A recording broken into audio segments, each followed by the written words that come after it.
kami dari awal sampai akhir ya Bapak. Supaya ibadah kami berjalan dengan lancar ya Bapak. Tuhan, Kau berkati juga teman-teman kami Tuhan yang sedang dalam perjalanan menuju rumah Bapak. Tuhan, Kau tibakan mereka semua di sini dengan selamat ya Bapak. Tanpa kekurangan satu apapun dari Engkau Tuhan Yesus. Tuhan, kami juga berdoa untuk teman-teman kami ya Bapak. Tuhan, Kau jaga mereka Tuhan, Kau pulihkan mereka ya Bapak. Kau sembuhkan mereka yang sakit ya Tuhan Yesus. Tuhan Yesus, Kau juga berkati Tuhan pembicaraan nanti ya Bapak, yang menyampaikan kebenaran firman-Mu ya Bapak. Engkau sampaikan semua kebenaran firman-Mu melewati hamba-Mu ya Bapak. Hanya ini doa kami Tuhan. Kami akan berdoa di dalam Tuhan Yesus Kristus. Haleluya. Amin. Masih bangkit berdiri, kita akan kembali lagu pujian suka-suka Tuhan.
Mari kita bangkit berdiri. Kita akan kembali ke pujian Immanuel.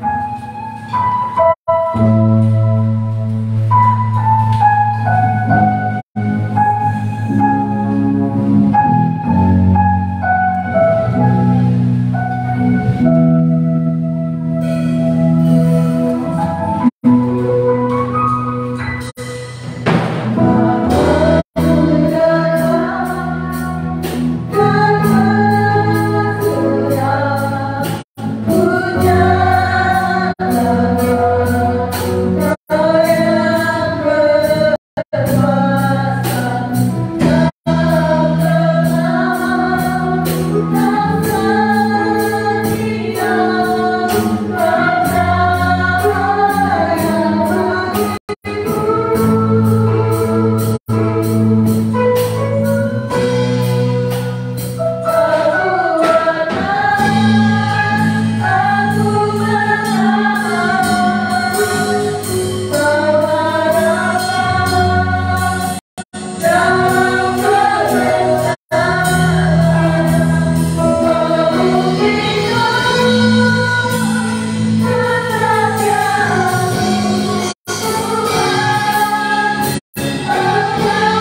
kasih Bapa, terima kasih Yesus buat kasih Tuhan sampai yang kami rasakan Tuhan.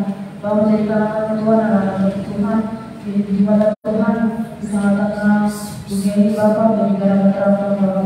Bahwa Tuhan berikan kami Tuhan hati yang kami mendengar Bapa, hati yang mengasihi kita kami maupun orang tua kami Bapa. Bapa kami ajarkan kami Tuhan Yesus untuk bersyukur Tuhan dalam keseharian kami Tuhan apa yang terjadi dalam hidup kami Tuhan. Bila Tuhan Yesus ajarkan kami selalu bersyukur Tuhan dalam hidup kami Bapa. Bapa kami sesama nyaman mendengarkan firman Tuhan. Jadi karena Tuhan firman itu Tuhan menjadi kekuatan bagi kami Tuhan dalam melaksanakan kegiatan kami, aktivitas kami hari buat hari Bapa. Jadi karena kami Tuhan anak-anak muda Tuhan yang terpakai di tengah-tengah dalam pandemi saat ini Bapa. Bila Tuhan Yesus kami terang Tuhan di tengah-tengah kami Bapa. Bukan kami lemah Tuhan, tapi kami yakin dan percaya Tuhan saat Kau bersama kami Bapa.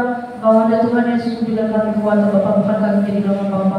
Terima kasih Bapa, terima kasih Yesus Bapa. Kami serahkan Tuhan, terima kasih Tuhan Yesus Bapa. Kami sudah bersyukur, haleluya, haleluya, amin. Waktu selanjutnya saya akan kepada pembicara.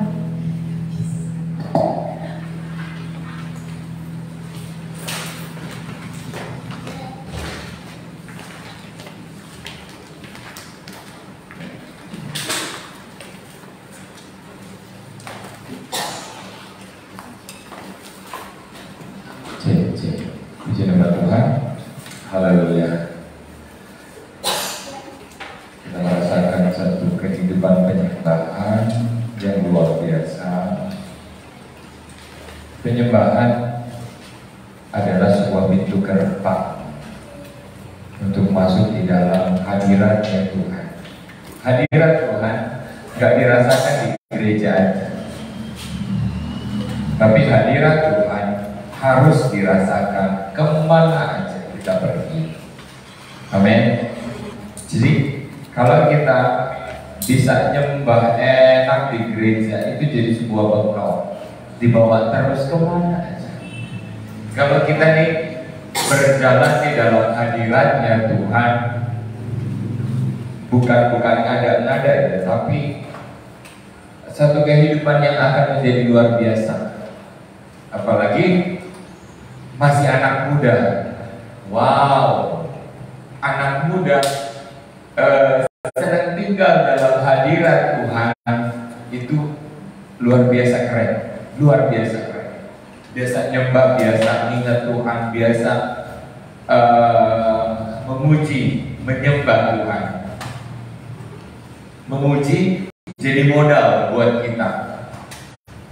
Apa yang kita terima, terima kasih Tuhan, Tuhan baik. Terima kasih Tuhan, Tuhan baik. Kita bisa mengalami sesuatu itu, Tuhan, Tuhan udah tolong saya, makasih Tuhan. Itu jadi sebuah modal untuk melangkah lebih, modal untuk tahu banyak, tahu lebih. Orang yang tahu banyak, orang yang tahu lebih, imannya akan lebih, akan di atas rata-rata. Dan kehidupan yang seperti inilah yang disebut dengan orang yang beriman. Ya, saya masuk dalam tema hari ini, iman yang hidup. Kenapa saya harus bawa tema iman yang hidup? Karena seringkali kita tidak beriman, tapi beragama. Saya orang Kristen, jadi saya orang Kristen, saya orang dunia ini tahu saya orang Kristen. Iya, semua dunia ini tahu kau orang Kristen. Kau beragama tetapi tidak beriman. Orang beriman itu menjadi sebuah modal dalam kata percaya. Orang percaya belum tentu betul-betul sungguh percaya sama Tuhan. Ya enggak? Kita cuma berstatus doang. Berstatus orang beriman. Karena apa? Yakobus bilang iman tanpa perbuatan mati. Loh, jadi saya harus gimana? Ya menjalani hidup Kita nggak cuma bisa menjalani status agama aja, kita ke gereja, dengar firman, tapi nggak pernah melakukan firman. Ini yang akhirnya kita udah lama di gereja, tapi nggak bisa apa-apa. Kita nggak bertumbuh, kita nggak berbuah apa-apa. Ditanya orang tentang Tuhanmu Yesus ya? Iya. Tuhanmu kenapa mati di salib? Nggak tahu. Coba dong jelasin kenapa kamu jadi orang Kristen? Saya jadi Kristen ya gara-gara mak bapak saya Kristen, ya saya Kristen dong. Oh, apa itu yang disebut dengan orang beriman? Enggak kan? Apa itu yang disebut dengan orang beriman? Enggak lah. Orang yang beriman itu ialah orang yang melakukan. Kalau hari ini dengar firman, kita akan lakukan di rumah. Kita catat, kita rekam di dalam hati dan pikiran kita. Kita mau lakukan. Kalau kita tidak lakukan, kita nggak terkoneksi dengan Tuhan. Kenapa? Kalau kita nggak pernah lakukan, makin lama, makin sering kita dengar, makin banyak muatan firman dalam kehidupan kita, semakin banyak tugas tumpuk dalam hidup kita. Sampai akhirnya kita bingung, mana yang duluan yang saya harus kerjain ya. Jadi cuma deretan firman dan tuntutan kebenaran. Orang Kristen itu harus baik, orang Kristen itu harus jujur, orang Kristen itu tuntutan kebenarannya nggak pernah kita kerjakan. Jadi cuma apa? Tugas yang tidak satupun dikerjakan. Jadilah kita orang yang beriman doang dan berstatus orang Kristen. Payah kan? Kalau saya gambar mobil, kita akan sebut itu. Kalau saya gambar dengan tulisan pensil, ada badannya, ada rodanya 2, ada rodanya 4. Kita akan sebut itu mobil. Kalau saya bawa mainan Moses, mobil-mobilan ke depan sini, dan saya tunjukkan ini apa? Kita akan bilang apa? Mobil. Kedengarannya sama nggak dengan gambar yang tadi? Sama. Kalau saya bawa spare part mobil, saya bawa bannya ke depan ini, kita akan bilang apa? Ban mobil. Semua cuma berkata mobil, tapi nggak pernah punya gambaran itu tentang mobil itu. Sama dengan orang yang beriman tapi nggak punya perbuatan. Kita cuma mengaku diri orang beriman. Iya, orang beriman. Pernah bikin apa? Belum. Pernah tahu apa tentang Yesus? Enggak tahu. Kalau jelasin tentang Alkitab dong, enggak tahu. Perayaan dalam hari-hari Kristen apa aja? Enggak tahu. Kalian puasa enggak? Enggak tahu. Semua enggak tahu. Di sinilah kehidupan kebiasaan orang-orang Kristen, orang-orang yang beriman, tapi nggak pernah komplit dalam kehidupan berimannya. Nggak pernah komplit di rumah juga, ya nggak jadi apa-apa.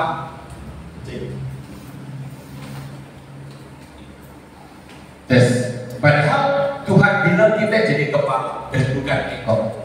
Tuhan bilang banyak kali kata-kata berkat, kata-kata luar biasa, kata pertolongan, kata jangan khawatir, kata-kata menguatkan, kata-kata perlindungan, penyertaan, Immanuel.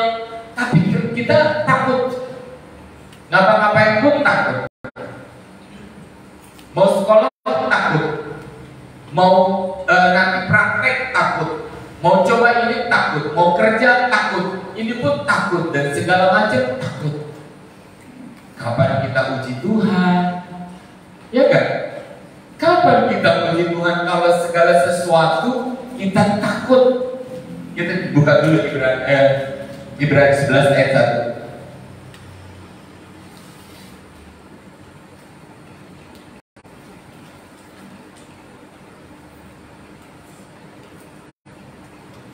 Yuk sama-sama baca 1, 2, 3. Iman adalah dasar dari segala sesuatu yang kita harapkan dan bukti dari segala sesuatu yang tidak kita lihat. Kita ulang sekali lagi. 1, 2, 3. Iman adalah dasar dari segala sesuatu yang kita harapkan dan bukti dari segala sesuatu yang tidak kita lihat. Iman adalah dasar berpijak, dasar.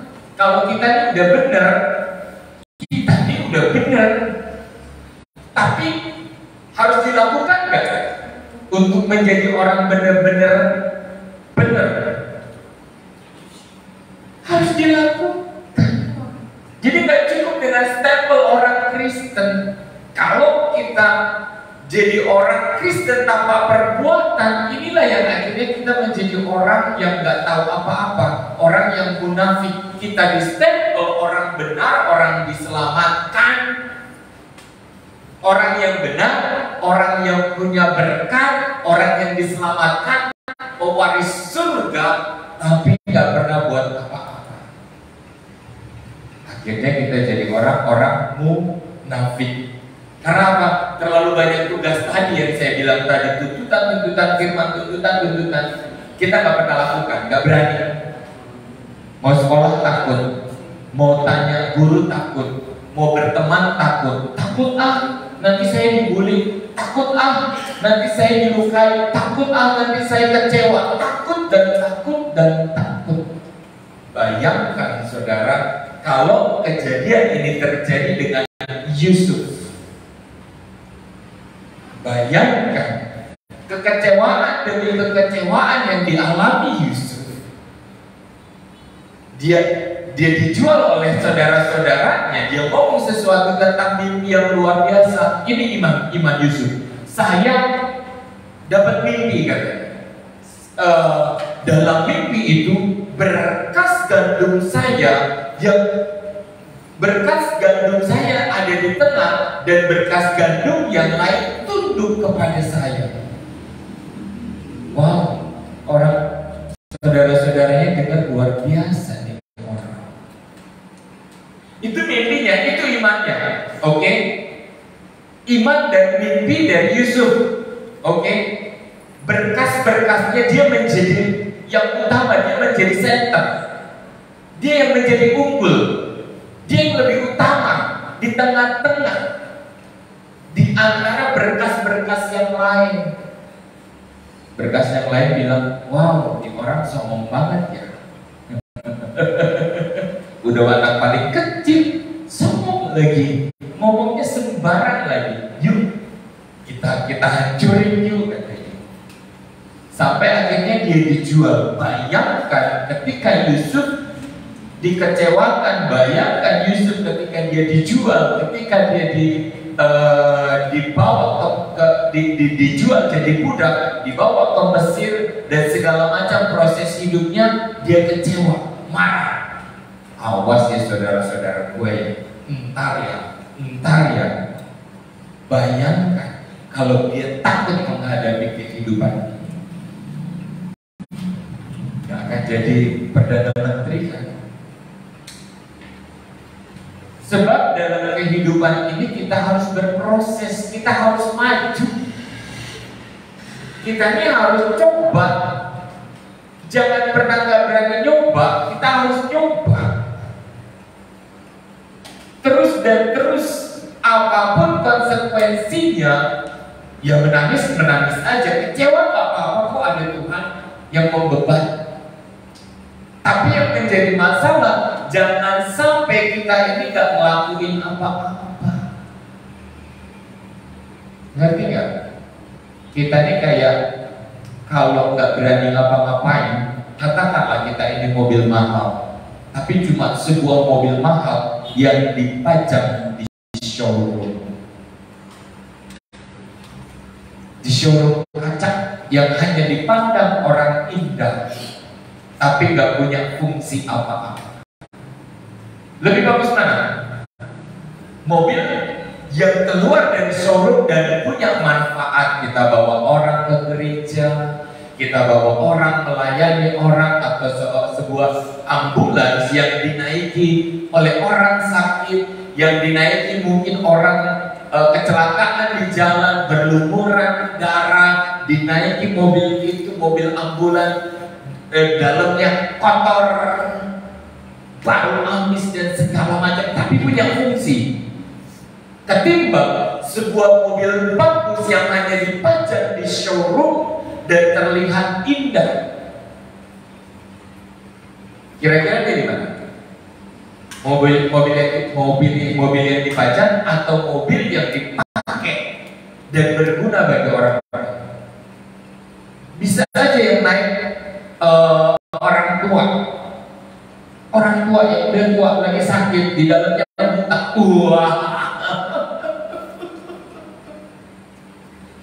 kotor.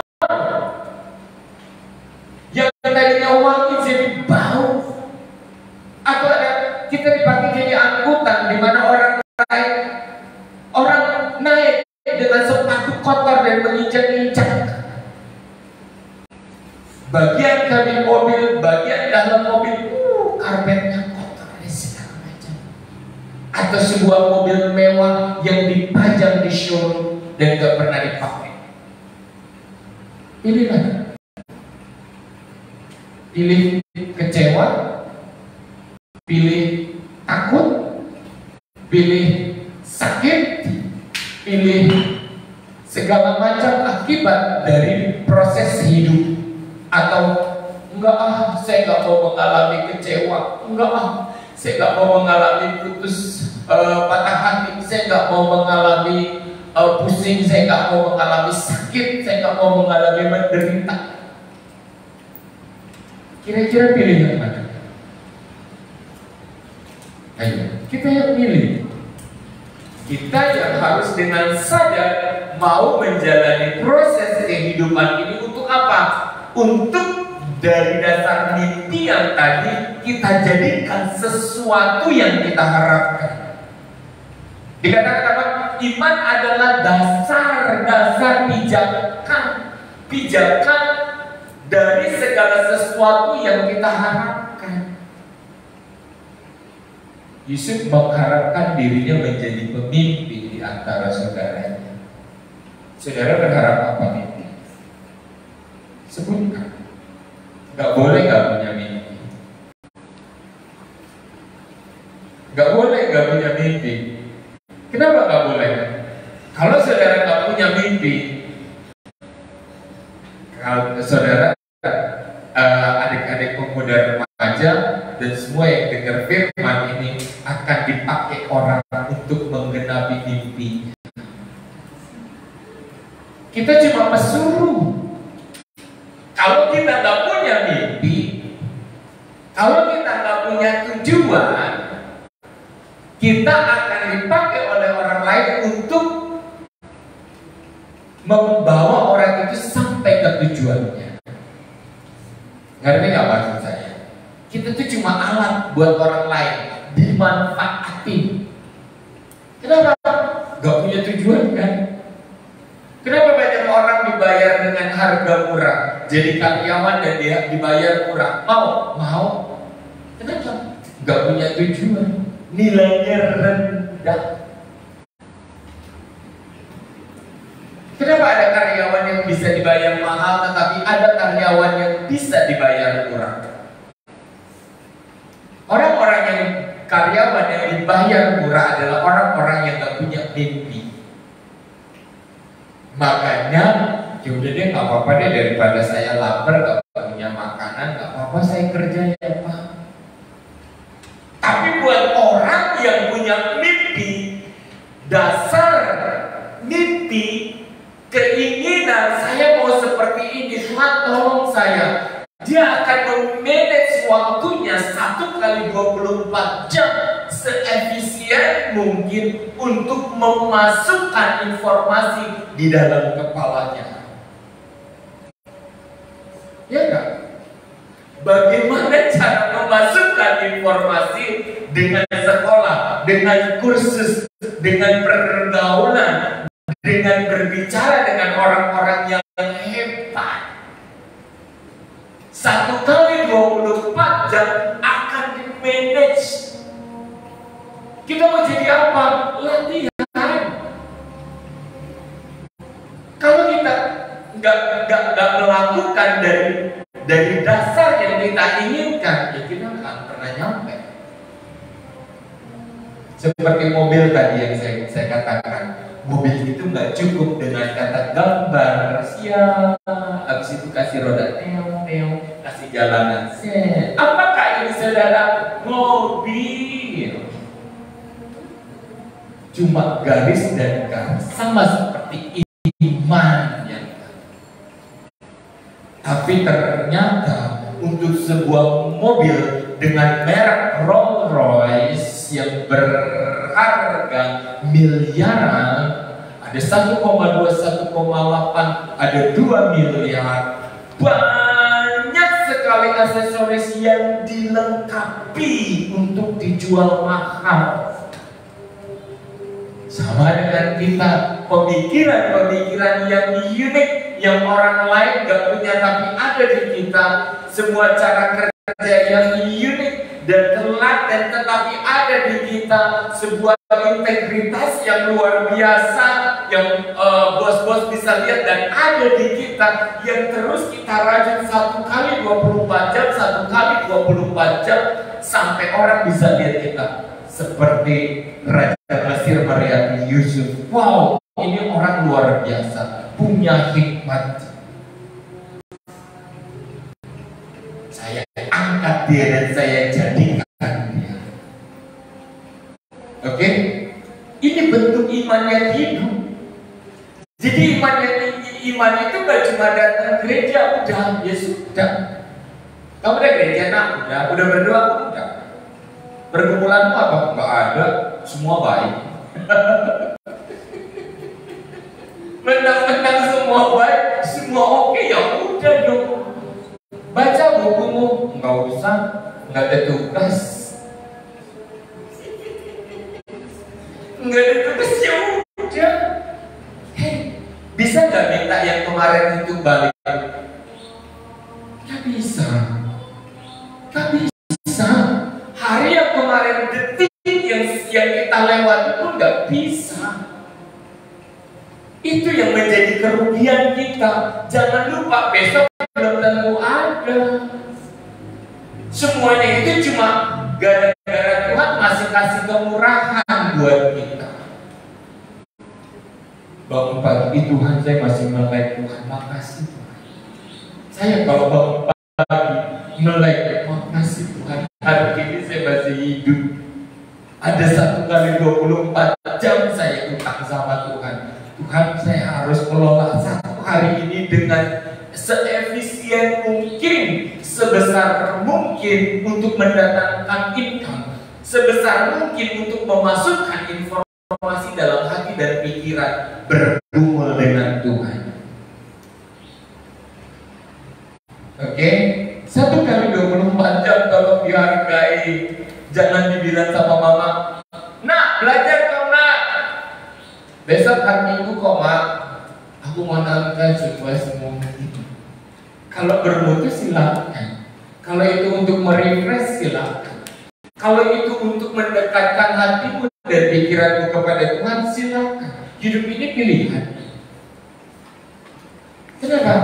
Kalau masih remaja pemuda nanti ya, itu semua nilai gaji kita dinilai dari kapasitas kemampuan yang ada di otak dan kepala kita, informasi yang ada di kepala kita, karena semua berpengaruh dengan daya kerja,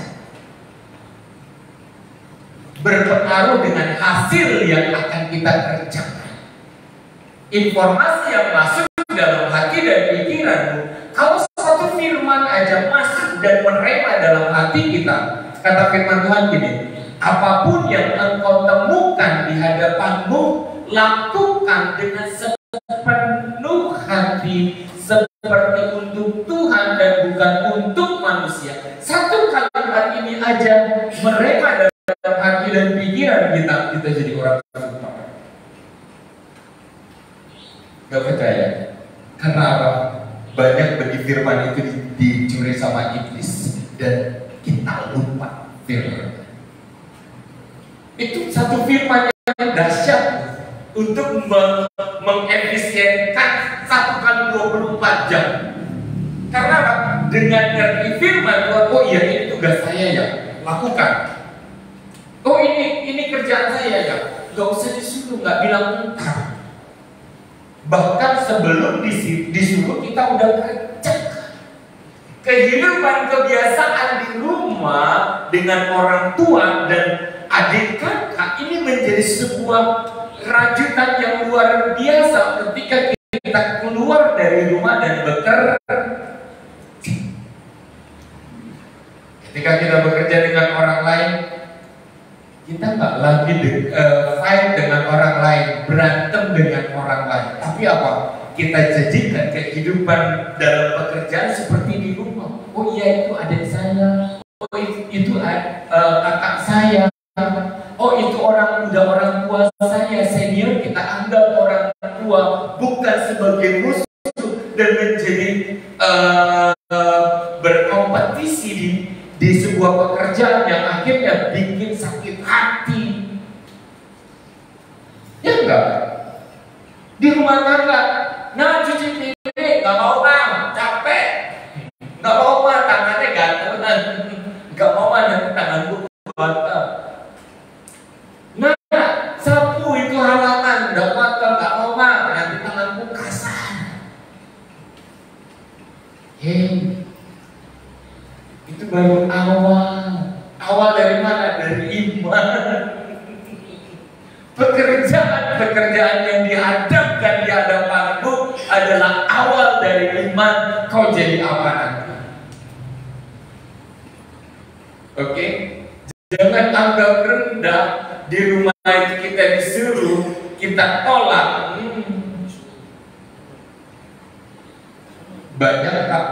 Banyak orang yang saya lihat yang bekerja dengan luar biasa, dari mulai anak-anak, remaja, pemudanya dan manutnya luar biasa.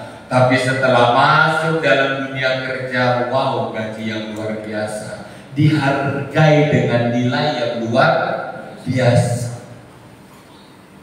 Mimpi boleh nggak? Boleh. Tapi bentuk mimpimu itu sempurna. Cari informasi dan masukkan di dalam hati dan pikiran. 1 kali 24 jam. Ngapain? Nganggur. Jangan nganggur. 1 kali 24 jam kita punya tugas memasukkan informasi di dalam hati dan pikiran kita. Untuk apa? Menimbang. Kita harus emosi apa enggak ya? Kita harus marah enggak ya? Apa harus bersyukur? Pilih bersyukur aja.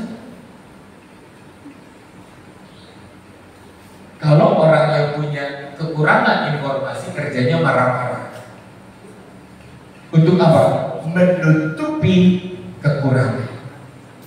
Tapi kalau kita punya banyak informasi, banyak baca buku, banyak baca firman, banyak pertimbangan.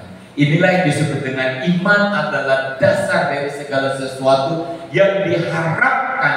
Kita harap, kita kepengen, kita rajut, kita bentuk. Dan bukti dari segala sesuatu yang tidak kita lihat, dari apa yang gak kelihatan, sampai akhirnya kita didudukkan menjadi seseorang. Sama seperti Yusuf yang tadinya bukan siapa-siapa orang,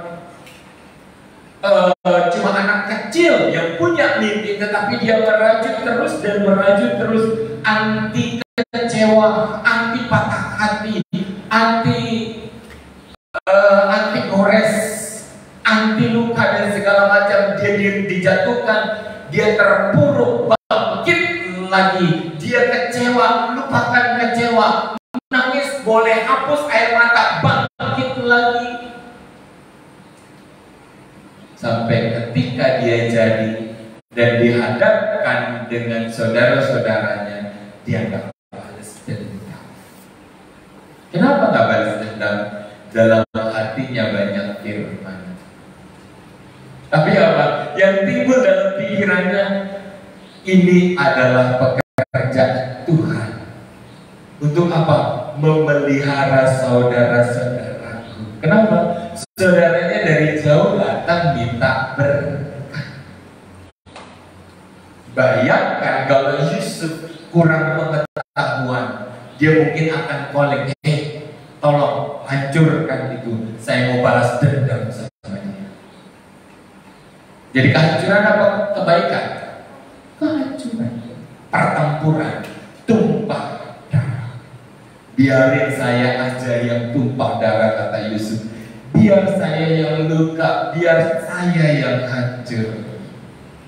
Tapi menjadi sesuatu yang bangkit dan kokoh, menjadi kepala dan bukan Ini iman yang hidup, ini yang oke di hadapan Tuhan. Jadi kalau kecewa boleh nggak? Boleh. Bangkit lagi tadi. Sakit hati boleh nggak? Boleh. Hapus air mata, bangkit lagi. Buat mimpi yang baru, mimpi yang lebih besar. Goresan-goresan itu cuma untuk memaksa kita punya mimpi besar. Jangan punya mimpi kecil, punya mimpi besar.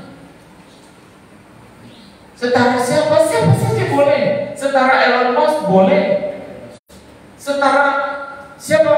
Mark Zuckerberg, pendiri Facebook, pendiri apa lagi? Udah dibeli Twitter dan segala macam.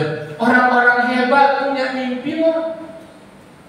Tapi dalam menjalani pemikir 1 kali 24 jam, masukkan informasi-informasi untuk mendukung apa yang kau iman.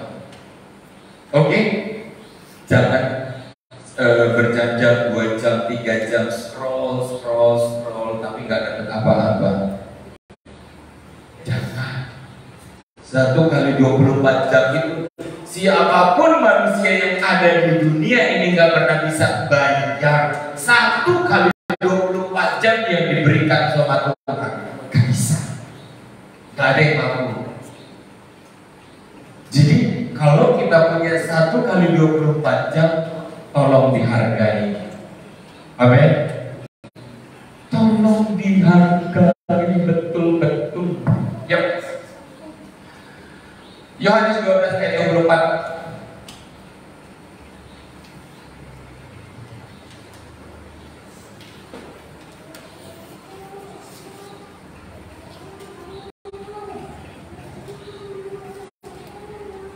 Aku berkata kepadamu, sesungguhnya jikalau biji gandum tidak jatuh ke dalam tanah dan mati, coba perhatikan baik-baik. Aku berkata kepadamu, sesungguhnya jikalau biji gandum tidak jatuh ke dalam tanah dan mati, ia tetap 1 biji. Tapi jika ia mati, ia akan menghasilkan banyak buah. Siapa di sini benih gandum? Kita benih gandum. Katakan, saya benih gandum Tuhan. Kita ini benih gandum yang diizinkan ada di dalam dunia ini di tangan Tuhan. Tapi jatuh tidaknya itu otoritas kita, hak prerogatif kita, privilege kita. Kita mau jatuh apa enggak? Kita mau kecewa enggak? Kita mau berproses apa enggak? Itu kita. Saudara, orang tua bilang, nak, besok kamu masuk SMA ya? Boleh nggak kita bilang? Nggak mau, Mam. Nggak mau, Pak. Boleh nggak? Boleh. Itu urusan kita. Kita punya hak untuk menolak dan mengiyakan. Tuhan hanya memberikan anugerahnya dan jalan hidup dalam dunia ini. Tapi kalau kita katakan iya Tuhan, jadilah sesuai dengan kehendak-Mu, kita jalan dan kita lakukan. Ini yang artinya kita ini benih gandum. Kita benih di gandum, jatuh ke tanah. Kalau nggak jatuh ke tanah, jadi tanaman nggak? Benih gandumnya kalau Kalau jatuh ke tehel ini tumbuh nggak? Enggak, keras. Harus jatuh di atas tanah. Karena tumbuhan hidupnya menempel dengan tanah. Kalau ikan dengan air. Kalau manusia dengan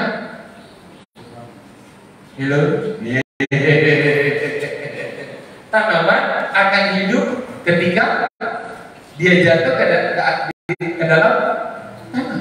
Dia dikubur. Ini nggak di atas tanah, tetapi sengaja dibuka sedikit, lalu ditaburkan, lalu dikubur, dimasukkan ke dalam tanah. Kalau ikan ke dalam air, oke? Kalau manusia akan hidup ketika ia menyatu dengan Tuhan. Tuh, perhatikan baik. Kenapa ada manusia yang gak rohani? Kenapa ada manusia yang benih hidup gak bertumbuh karena dia gak nempel sama Tuhan? Kenapa Tuhan mengalegorikan benih dan benih yang jatuh ke atas tanah? Ada tanah berbatu, ada tanah gembur, ada tanah yang keras. Ini kita manusia. Kalau kita mengiyakan apa yang Tuhan mau dalam kehidupan kita, seperti halnya Yusuf, dia mengiyakan walaupun jalan-jalan kehidupannya adalah penderitaan, sakit, siksaan, dijual, digadaikan, kecewa, hancur, dikurung dalam penjara, keluar lagi, mancing-mancing, di PHP. Engkau bilang sama Rajin ya, aku ada di sini, tolong dong diremisi. Iya. Enggak diminta. Sampai ada sebuah kejadian, dia harus menafsirkan mimpi di mana dia dikubur di dalam penjara, harus keluar tunas. Keluar tunasnya. Kenapa bisa keluar tunasnya? Karena dia dikubur di dalam penjara. Tunasnya dia bertumbuh dan kelihatan kepada yang lain. Wow, benihnya Yusuf keluar dan tumbuh dan menjadi sebuah pohon yang besar. Mau bertumbuh? Ini kita, iman yang hidup. Menjadi apa kita? Kita yang pilih. Kita harus mau kecewa. Kalau kecewa jangan depresi terus dipikirin itu terus, aku bunuh diri aja. Bodoh. Apapun permasalahan jangan sampai seperti itu. Bangkit dan keluar dari masalah ini. Ingat Tuhan punya tujuan. Ingat imanmu, mimpimu harus terwujud. Jangan karena sebuah permasalahan di kantor, jangan sebuah permasalahan kita dibully di sekolah. Kamu ini jelek, ini keturunan ini, terus kita kecewa, nggak mau sekolah. Rugi. Jangan terus. Tanya Mama Elis, pernah dibully orang nggak? Enggak bully ya. Boro-boro ngatain gendut, berani habis. Itu loh, karena ada banyak dari segi apa aja untuk jatuhin kita dan menjadikan kita nggak jadi sesuatu. Ya, jika biji gandum tidak jatuh ke dalam tanah dan mati, ia tetap satu biji saja. Tetapi jika ia mati, ia akan menghasilkan banyak buah. Siapa mau menghasilkan? Siapa yang mau tumbuh? Siapa di sini yang mau tumbuh? Amin. Mau jatuh ke tangan Tuhan, jatuh dalam prosesnya Tuhan. Sakit sakit. Saya sudah alami. Hancur banget. Aduh, air mata perih. Sampai di orang mandang tuh kasihan. Gitu. Orang tuh mandang tuh kasihan. Syukuri. Nanti kita ngomong sesuatu, lu mah. Besok ngomong lah. Nanti juga kamu begini lagi kan. Niat baik dan kebenaran itu tuh gak pernah dipandang. Bener-bener gak punya nilai. Tapi itu prosesnya Tuhan.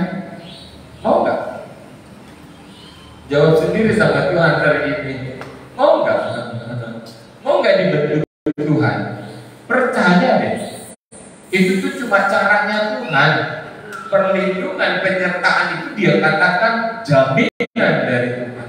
Tapi proses hari ini kecewa, sakit hati, digores, dilukai, dihina, dicaci, dimaki-maki, itu satu proses yang harus kita jalani. Buat apa? Biar kita akhirnya tuh seperti Yusuf dijual, dibuang ke dalam sumur terus aja, bawaannya tuh ke dalam tanah.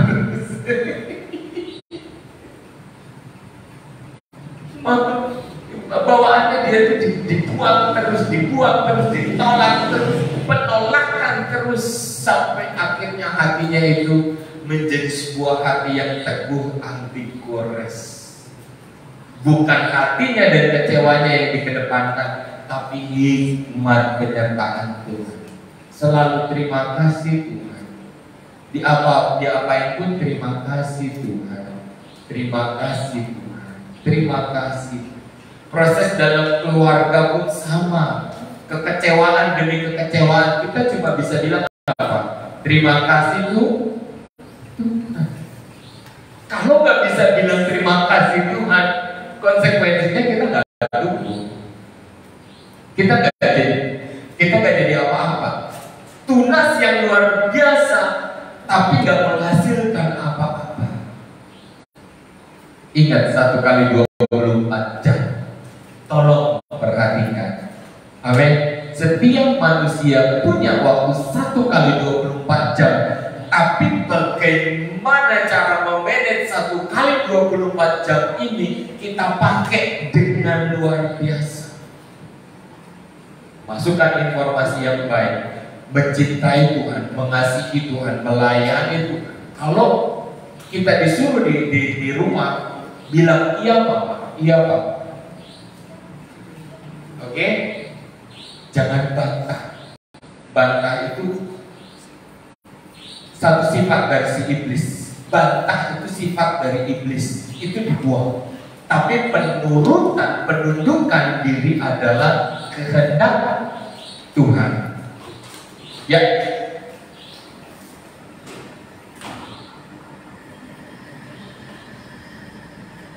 Kita buka Yakobus 2 ayatnya yang ke-14.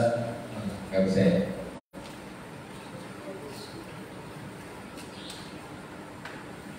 Buka handphone. Yakobus 2 ayat 14 sampai 24.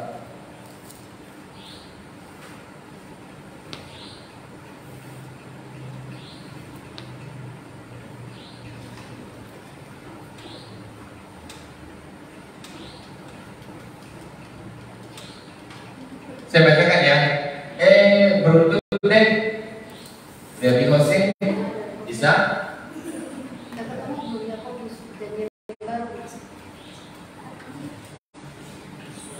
Yakobus 2 ayat 14. Yakobus 2 ayat 14. Apakah gunanya saudara-saudaraku jika seorang mengatakan bahwa ia mempunyai iman padahal ia tidak mempunyai perbuatan? Dapatkah iman itu menyelamatkan dia? Next, kasih baca aja ini Pak. 15 sampai 24 nanti ya. 15.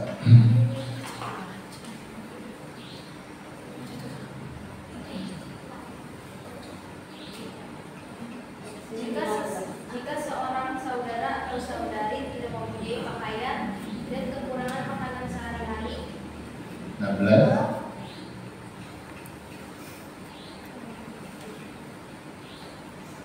15. Dan seorang dari antara kamu berkata, selamat jalan, kenakanlah kain panas dan makanlah sampai kenyang.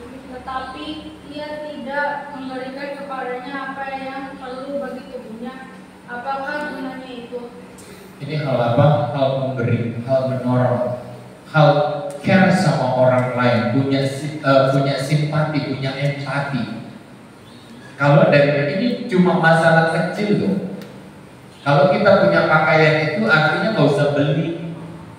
Tapi kalau kamu punya dua, kenapa sih nggak lakukan? Apalagi tentang uang, apalagi tentang uang, korban uang. Kalau hal memberi aja, cuma kamu kan punya dua, terus kamu bilang hati-hati ya di jalan, nanti di sana dingin loh, tapi nggak melakukan. Kecuali kalau kamu tahu di sana dingin dan kasih baju, Tuhan nilai kamu.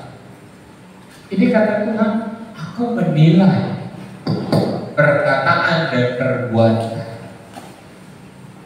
iman dan perbuatan. Next 17.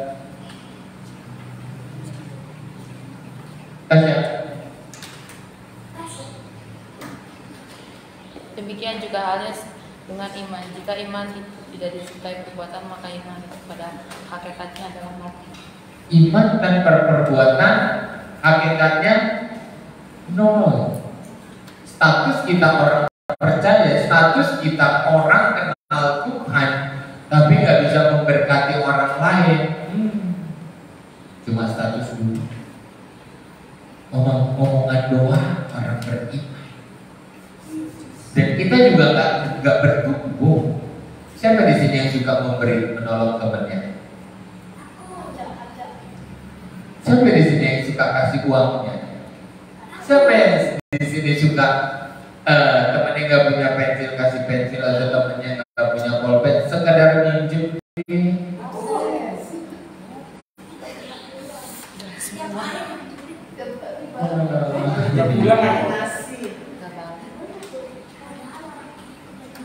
Itu tuh hal kecil. Itu tuh hal kecil tentang iman. Tapi hal yang kecil ini, kenapa Tuhan gak kasih beri itu 10 ke tiap orang, tapi 1, 2, dan 5? Untuk Tuhan lihat, benar gak sih kamu mengandalkan aku? Kalau kamu punya baju 10, masa kasih 1 aja gak bisa? Kalau kamu punya uang, bantulah. Sekedar kasih senyum biar orang itu tersenyum. Sekedar tersenyum dan sukacita, orang itu gak terlalu larut dalam penderitaannya. Atau kasih ditemenin deh kalau temennya ada yang lagi kecewa dan segala macam. Yuk next 18. Mari.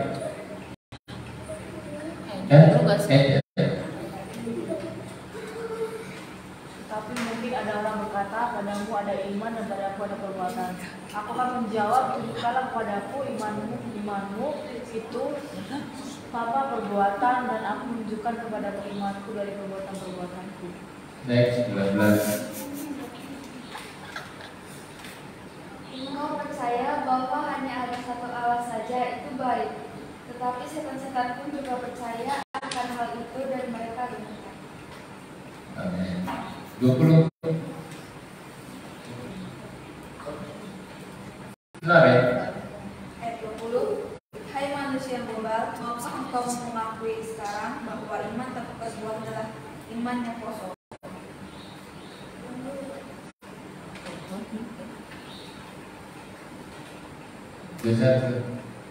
Bukankah Abraham bapak kita dibinasakan karena perbuatan-perbuatannya ketika ia mempersembahkan lisan anaknya di atas mezbah? 22. Kamu lihat bahwa iman bekerja sama dengan perbuatan dan oleh perbuatan itu iman menjadi sempurna. Dengan perbuatan apa yang kita impikan tadi semua menjadi nyata. Oke. Kalau kita punya mimpi besar, aku jadi orang hebat, tapi gak pernah punya perbuatan, kita gak jadi apa-apa. Kita masuk kerja, nilainya dihargai murah. Kita mau mimpi jadi orang yang dihargai gaji besar, tanpa perbuatan, tanpa mengelola 1 kali 24 jam itu dengan talenta, 1 kali 24 jam itu dengan belajar, 1 kali 24 jam itu dengan circle yang bagus, orang-orang yang kita tanya, orang-orang yang kita ajak ngobrol, orang-orang hebat. No, mimpi hanya mimpi. Jadi iman harus disertai dengan perbuatan. Jangan pernah merasa rugi. Kenapa? Kenapa? Kalau duitku jatuh, hilang, kamu rugi nggak? Siapa di sini yang duitnya jatuh dan nangis? Proses. Proses. Gak ada yang mana duitnya hilang, nggak tahu.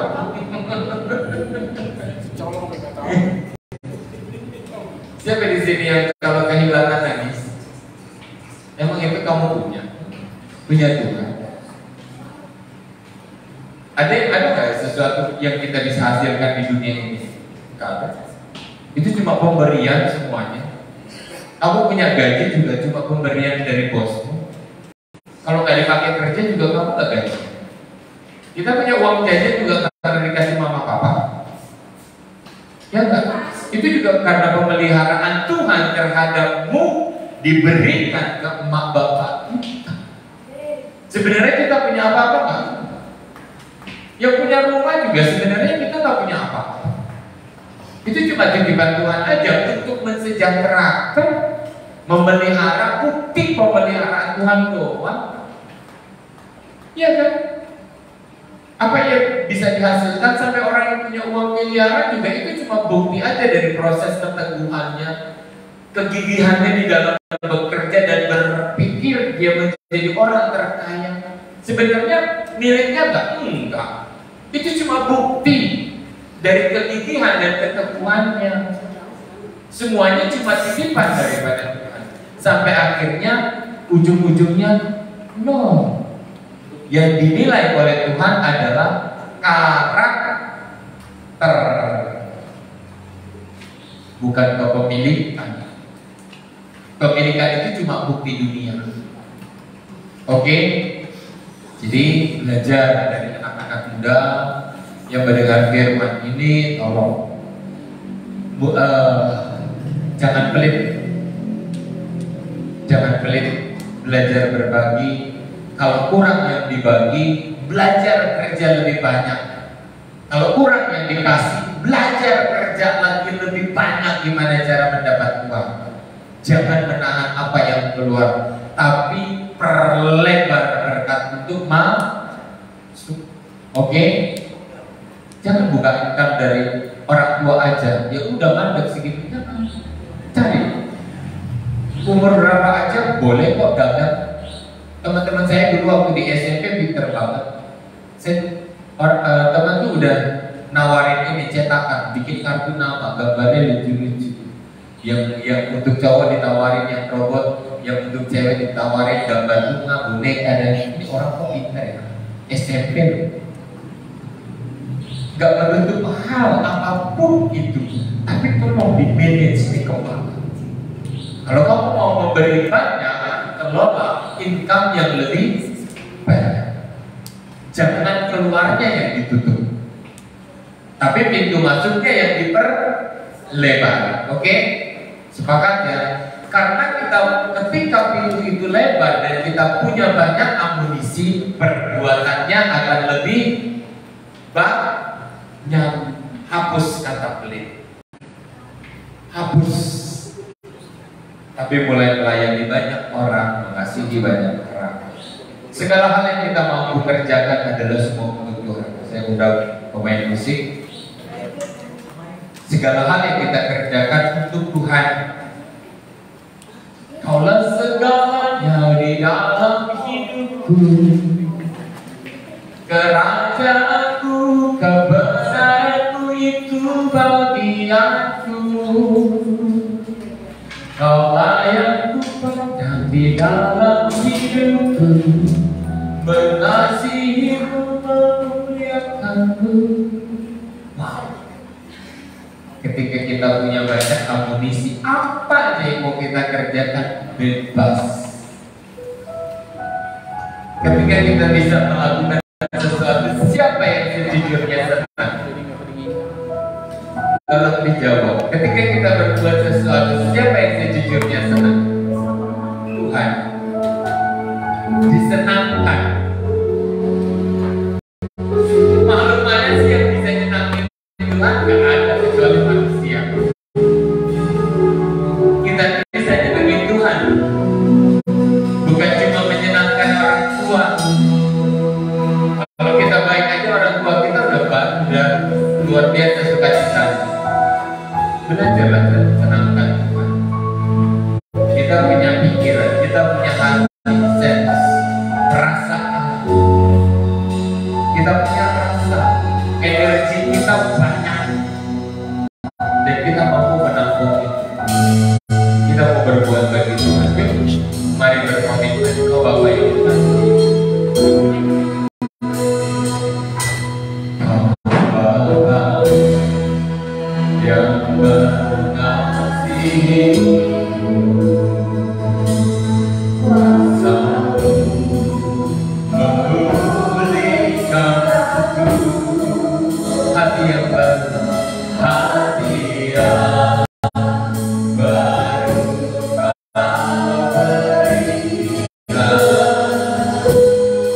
Kau berikan untukku, dapat rencana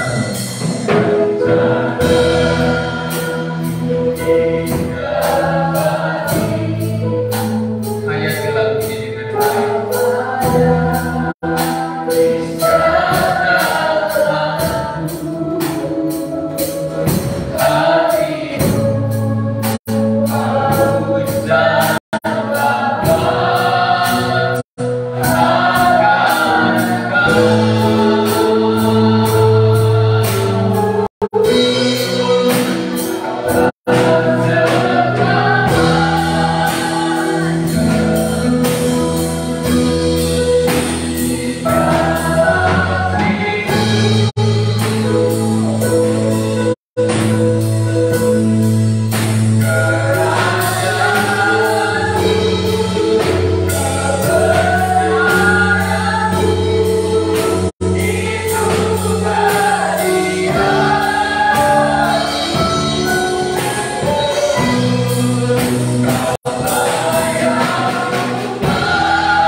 mari rasakan kehadiran Tuhan saat ini. Dia melawan kita. Dia menjatuhkan benih firman dalam hati dan pikiran kita saat ini. Dia membuka peluang bagi kita untuk meminta hati yang baru, hati yang mengerti kehendak Tuhan, hati yang menurut, hati yang tunduk sama Tuhan, agar benih itu jatuh dan bertumbuh dan menghasilkan tunas-tunas yang baru, pengertian yang baru, pokok yang kokoh.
segala fasilitas yang terbaik, kemuliaan yang terbaik bagi anak-anak yang dikasihi.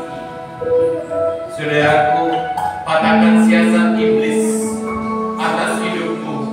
Kelola 1 kali 24 jam waktu yang Tuhan berikan. Kelola 1 kali 24 jam yang Tuhan berikan. Jangan biarkan waktu itu berlalu sia-sia. Jangan. Itu siasat iblis. Sama ketika ia menyiasati Hawa di Taman Eden. Kalau 1 kali 24 jam itu setiap hari dengan terbaik, agar waktumu ke depan 5 tahun ke depan, 10 tahun ke depan adalah nilai yang luar biasa yang Tuhan harapkan bagimu. Apakah itu lewat apa yang Tuhan berikan lagi dengan fasilitas, materi, dengan gaji, dengan penghargaan, kedudukan? 24 jam yang kita kelola dengan baik. Hargai Tuhan dan katakan apa saja yang ditemukan tanganmu untuk dikerjakan, kerjakan untuk Tuhan, bukan untuk manusia. Karena kau akan menerima upahnya yang sangat luar biasa. Hari ini kita meteraikan firman. Ya Bapa, katakan ya Bapa, ya Tuhan. Iman ini akan hidup dan bertumbuh, bertunas baru, dan akan menjulang tinggi, dan akan menghasilkan buah-buah lebat untuk memberkati banyak orang. Tunas-tunas yang tumbuh, yang diberikan tumbuh, bertumbuh oleh Tuhan yang memelihara kehidupan. Terima kasih Tuhan, terima kasih. Mari angkat tanganmu hadapkan di hadapan Tuhan. Terima berkat. Tuhan memberkati engkau dan melindungi engkau. Tuhan menyinari engkau dengan wajahnya dan memberi engkau kasih karunia. Tuhan menghadapkan wajahnya kepadamu dan memberi engkau damai sejahtera. Jemaat yang dikasihi Tuhan, pulanglah engkau dalam persekutuan dalam kasih Allah Bapa, Anaknya yang tunggal Tuhan Yesus Kristus dan Roh Kudus menyertai kita sampai Maranatha. Tuhan memberkati semua kita yang mendapat firman, katakan